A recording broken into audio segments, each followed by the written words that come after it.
absolutely proven now. They have no. যুক্তরাষ্ট্রের president Donald Trump কোনো কিছু দাবি করলে যেন রাজা বাদশার মতোই করেন।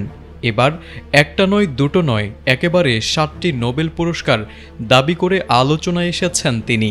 তার ভাষায়, যুক্তরাষ্ট্রের কূটনৈতিক দক্ষতায় বিশ্বের 7টি বড় বড় যুদ্ধ থামানো হয়েছে, তাই প্রতিটি যুদ্ধ থামানোর জন্য তার একটি করে নোবেল পাওয়া উচিত।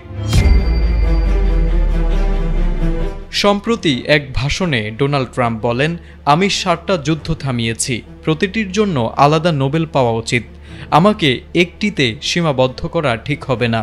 তিনি আরও দাবি করেন, এই কূটনৈতিক সাফল্য এসেছে মূলত বাণিজ্য ও অর্থনৈতিক চাপ প্রয়োগের মাধ্যমে, যা সামরিক শক্তির চেয়েও কার্যকর ছিল।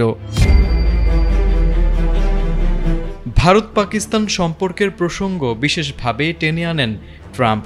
তিনি বলেন, তার হস্তক্ষেপেই এই দুই চিরবৈরী দেশের যুদ্ধ থামানো সম্ভব হয়েছে। বাণিজ্যের হুমকি দিয়েই পরিস্থিতি শান্ত করা হয়েছে বলে দাবি করেন তিনি।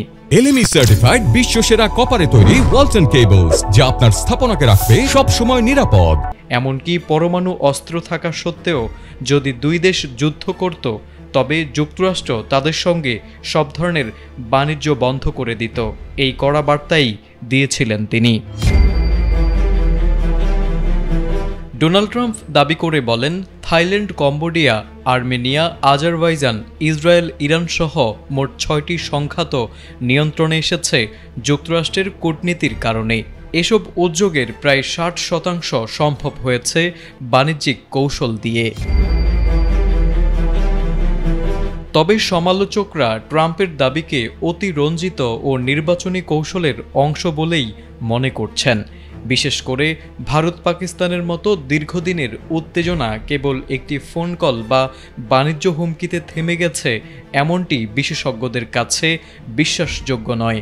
তারপরও ট্রাম্প নিজেকে আন্তর্জাতিক শান্তির দূত হিসেবেই তুলে ধরছেন এবং ভবিষ্যতের প্রচারণায় এটিকেই বড় ট্রাম্প কার্ড হিসেবে ব্যবহার করতে চান বলেই ধারণা করা হচ্ছে। তারেক আজিজ, ATN বাংলা।